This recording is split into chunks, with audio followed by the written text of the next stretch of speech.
नमस्कार दोस्तों, मैं का भाई दीपक सिंह कठेरिया आज विश्व पर्यावरण दिवस के अवसर पर आप सभी को ढेरों बधाइयाँ व शुभकामनाएं। भले इस समय कोरोना काल में सभी का जीवन काफ़ी अस्त व्यस्त हो गया है।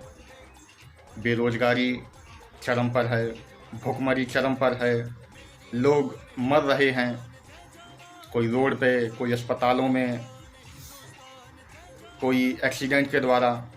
काफ़ी समस्याएं हैं लोगों को हो रही हैं, लेकिन इस सब में कहीं ना कहीं कुछ बेहतर भी हुआ है।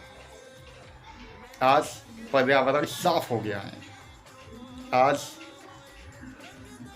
नदियां साफ हो गई हैं, आज जानवर खुश हैं, वो घूम रहे हैं, वो जैसा पहले हुआ करता था आज वो अपना जीवन वैसे जी पा रहे हैं।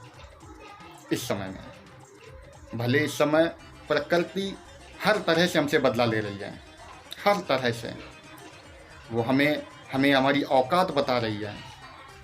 वो बता रही है कि हमने आज तक प्रकृति के साथ जो भी खिलवाड़ किया है वो आज उसका बदला ले रही है।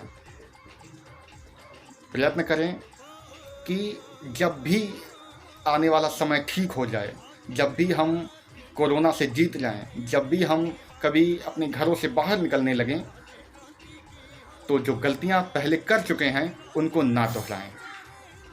कचरा ना फेंकें, नदियों को गंदा ना करें, पॉल्यूशन ना फैलाएं, बेवजह की कोई भी प्रकार से प्रकृति को गंदा ना करें, जानवरों को हानि ना पहुंचाएं, इंसानों की रक्षा करें, फालतू की चीज़ें छोड़कर केवल इंसानियत पर ध्यान दें।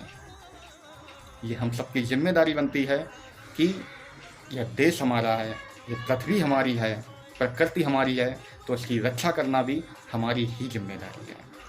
इस बात को समझना होगा। और सबसे बड़ी बात इस समय इंसानियत को ज़िंदा रखने की है, जो कि हम नहीं कर पा रहे हैं ठीक से, जो कि हमें ठीक से करना चाहिए। अभी कुछ समय पहले सूचना आई कि एक गर्भवती हथनी को केरल में विस्फोटक पदार्थ खिला दिया गया, जिसमें उसकी मृत्यु हो गई। पूरा देश रोया, पूरे देश को दुख हुआ। राजनीतिक स्तर से लेकर अभिनेता तक, खिलाड़ी तक, सब ने इस पर रोष दिखाया। बहुत अच्छी बात है, रोष दिखाना चाहिए। उन लोगों को सज़ा दिलानी चाहिए जिन्होंने इतना गंभीर अपराध किया है। उनको मृत्यु दंड मिलनी चाहिए जिन्होंने एक गर्भवती माँ की जान ली है। वो इसी योग्य हैं, उन्हें उनकी सज़ा मिलनी चाहिए। लेकिन फिर सज़ा उन प्रत्येक व्यक्ति को भी मिलनी चाहिए जिसने केवल एक जानवर की होने वाले अत्याचार को देखा, लेकिन इस देश में जो अन्य जानवरों पर अत्याचार हो रहे हैं उन पर वो कुछ नहीं बोलते। आज हमारे देश में हमारी गौ माता की क्या स्थिति है, ये किसी से भी छुपी हुई नहीं है। हमारे देश में गौ के नाम पे हत्याएं हो जाती हैं, गाय के नाम पे राजनीति हो जाती है, गाय के नाम पे वोट मांग के सरकारें भी बन जाती हैं, लेकिन गाय पर कुछ विशेष ध्यान नहीं दिया जाता। आज पूरे देश में अलग अलग जगहों पे जिस तरह से भूख प्यास से गाय मर रही है, इस पर किसी का ध्यान नहीं है। लोग एक तरफ गौ माता को इतना सम्मान देने की बात करते हैं और दूसरी तरफ उसके खाने पीने पे, उसके रहने पे बिल्कुल ध्यान नहीं देते।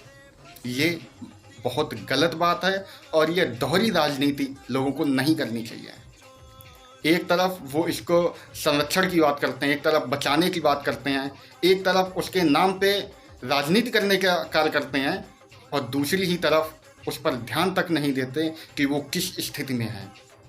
इस बात को समझना चाहिए। लगातार कई जगहों से, अलग अलग शहरों से, अलग अलग गांवों से सूचनाएं आती हैं, न्यूज़पेपर में आता है, मीडिया में आता है, सभी लोग देखते हैं, लेकिन इस पर कोई कार्रवाई नहीं होती। बल्कि उल्टा, यदि कोई इस पर ऑब्जेक्शन उठाता है कि उनके साथ ऐसा क्यों हो रहा है, गाय को प्रशासन के द्वारा कोई भी मदद क्यों नहीं हो रही है, इस पर जो शिकायत करता होता है उन्हीं पे मुकदमा लिखवाया जाता है। जो कि एक बहुत ही निंदनीय कार्य है। इस देश में ऐसा नहीं होना चाहिए। आज एक हथनी के मरने पर पूरा देश तिलमिला उठा, लेकिन प्रतिदिन सैकड़ों गाय भूख और प्यास से मर रही हैं, इस पर किसी का ध्यान नहीं जा रहा है। जितने भी प्रशासन के द्वारा अधिकतर गौशालाएं बनाई गई हैं, अधिकारियों द्वारा मेंटेन किया जा रहा है, कागजों में बहुत अच्छा चल रहा है। सारी गायें सुरक्षित हैं, अच्छे से खा पी रही हैं, उनके बच्चे भी हो रहे हैं, वो भी अच्छे से जी रहे हैं। किसी गाय माता को कोई दिक्कत नहीं हो रही है, केवल कागजों में।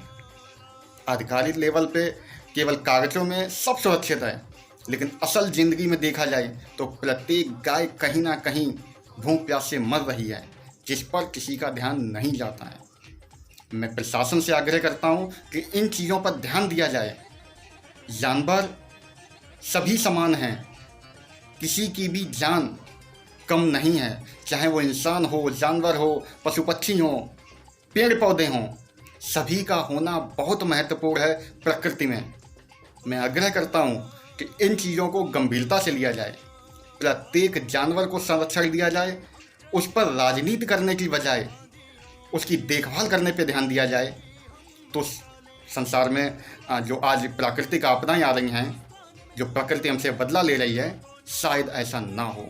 हमें अपनी पुरानी गलतियों से सीखना होगा अपने आने वाले बेहतर भविष्य के लिए। कृपया इस बात को समझें, प्रयत्न करें कि आगे वह सब ना हो जो हम पीछे करके आए हैं। धन्यवाद। भारत माता की जय।